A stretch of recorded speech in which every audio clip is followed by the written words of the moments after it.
गुप्त नवरात्र 10 महाविद्याओं की साधना का दिवस होता है। ये दिन सिद्धि काल का होता है। इसमें लोग तंत्र की साधनाएं करते हैं, तांत्रिक साधनाओं में सफलता प्राप्त करने के लिए, और 10 महाविद्याओं में सिद्धि प्राप्त करने के लिए वो इन साधनाओं को करते हैं। 10 महाविद्याओं की साधना बहुत कठिन और जटिल होती है। ये एक गुरु के संरक्षण में ही की जाती है। गुप्त नवरात्र में सबसे बड़ी गलती जो लोग करते हैं वो ये है कि YouTube देख करके, कोई भी बुक देख करके, इंटरनेट से वो 10 महाविद्याओं के मंत्रों को लेकर के उसकी साधना करना शुरू कर देते हैं। ये बहुत गलत है। ये आपको नुकसान पहुंचा सकता है। बहुत साधक इसमें पागल हो जाते हैं और उनकी मृत्यु भी हो जाती है। कोई 10 महाविद्याओं की साधना हमेशा एक गुरु के संरक्षण में करनी चाहिए। वो आपकी शारीरिक क्षमता और आपकी मानसिक क्षमता के हिसाब से आपकी वाइब्रेशन को मैच करता हुआ ही मंत्र देता है। उसी का जाप आपके लिए शुभ होता है। हर मंत्र आपको सूट नहीं करते हैं और बिना गुरु के गाइडेंस के आप इन मंत्रों की शक्तियों को हैंडल नहीं कर पाएंगे। गलतियां होने पर आपको बहुत बुरे परिणाम भोगने पड़ सकते हैं। गुप्त नवरात्र जहाँ 10 महाविद्याओं की साधना का दिवस होता है, वहीं तांत्रिक साधनाओं का और तांत्रिक सिद्धि का भी समय होता है। इस समय नकारात्मक और दैवीय दोनों शक्तियाँ बहुत ऊपर होती हैं। इसलिए इस समय कभी भी आप कोई चौराहा पार कर रहे हो, कोई आप अनजान व्यक्ति आपको कुछ भोजन दे रहा हो, कोई भी चीज़ें दे रहा हो, उससे आपको बच के रहना चाहिए। शमशान जाने से और कब्रिस्तान के आसपास जाने से आपको बचना चाहिए। आधी दोपहर में बहुत ज़्यादा परफ्यूम लगा के आपको घर से बाहर नहीं निकलना चाहिए। ये काल जो होता है, इस काल में आपको ध्यान रखना है, चौराहे पे या आसपास कोई भी चीज़ पड़ी हुई है उसको आपको कचरना नहीं चाहिए या स्पर्श नहीं करना चाहिए।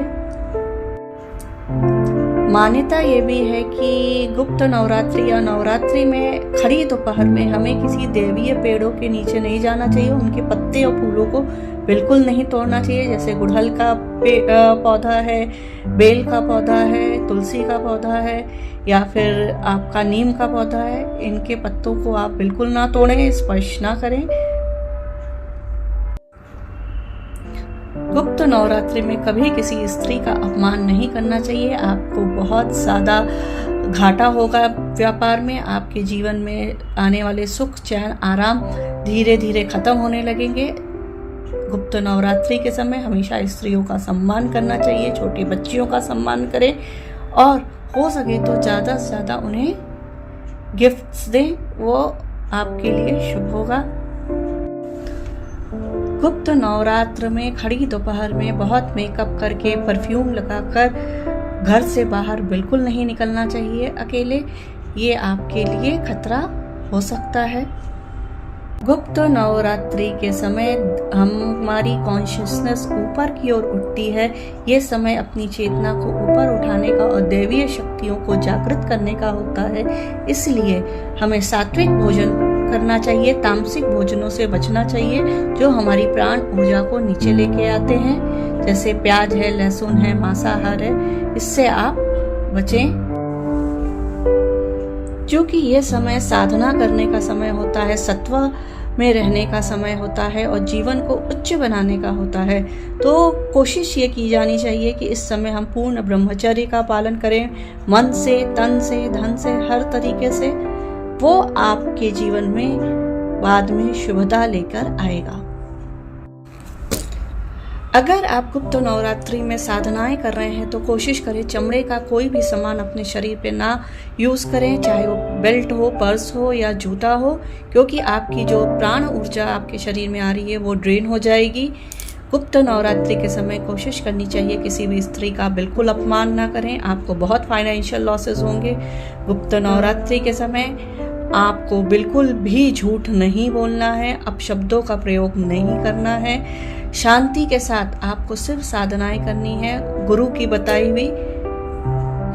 और अगर आपके गुरु नहीं है, आपने 10 विद्याओं की साधना आपको नहीं पता है, किसी एक विद्या की साधनाओं में आप दीक्षित नहीं है, तो आप सिंपली दुर्गा सप्तशती का पाठ कर सकते हैं। दुर्गा चालीसा का आप पाठ करिए और आप उस नवरात्रि में आप चाहें तो ललिता सहस्रनाम की चैंटिंग सुन सकते हैं। अगर आपको संस्कृत आती है तो ललिता सहस्त्रनाम का पाठ आपके लिए बहुत शुभ होगा। 10 महाविद्याओं में माँ ललिता त्रिपुर सुंदरी की साधना में ललिता सहस्त्रनाम की चैंटिंग कोई भी कर सकता है और इसको सुनना हमारे लिए बहुत फायदेमंद होता है। ये हमारी आर्थिक समस्याएं, शारीरिक समस्याएं और जीवन में आने वाली हर प्रकार की समस्याओं से हमें निजात दिलाते हैं। आप इन 10 दिनों में श्री सूक्त का पाठ या फिर कनक धारा स्तोत्र का पाठ भी कर सकते हैं, वो भी आपके लिए शुभ होगा। और अगर आप कुछ भी नहीं कर सकते हैं तो इन नवरात्रि में आप सिंपली देवी के सामने एक दीपक जलाइए और उनका पंचोपचार पूजन करिए और मन से बैठकर ध्यान लगाकर उनकी साधना करिए। आपके लिए वो भी बहुत फलदायी होगा। इन शॉर्ट देखा जाए तो गुप्त नवरात्रि में खड़ी दोपहर में परफ्यूम और मेकअप करके बाहर नहीं निकलना चाहिए। किसी भी देवी या पेड़ों को खड़ी दोपहर में क्षति नहीं पहुंचानी चाहिए। उनके नीचे जाके उनके फूल, पत्र इत्यादि को नहीं तोड़ना चाहिए। गुप्त नवरात्रि के समय चमड़े के बने सामानों का प्रयोग बिल्कुल ना करें। तामसिक भोजन से बचें और बिना गुरु के संरक्षण के कोई भी साधना आप ना करें। 10 विद्याओं की साधनाएं आप केवल पुस्तकों को देख करके या मंत्रों को देख करके करना चालू ना कर दें, वो आपके लिए हानिकर हो सकती है। स्त्री का अपमान ना करें, ब्रह्मचर्य का पालन करें और अपनी वाणी पे कंट्रोल रखें और देवी का ध्यान बैठकर अवश्य करें। आपके लिए बहुत शुभ होगा।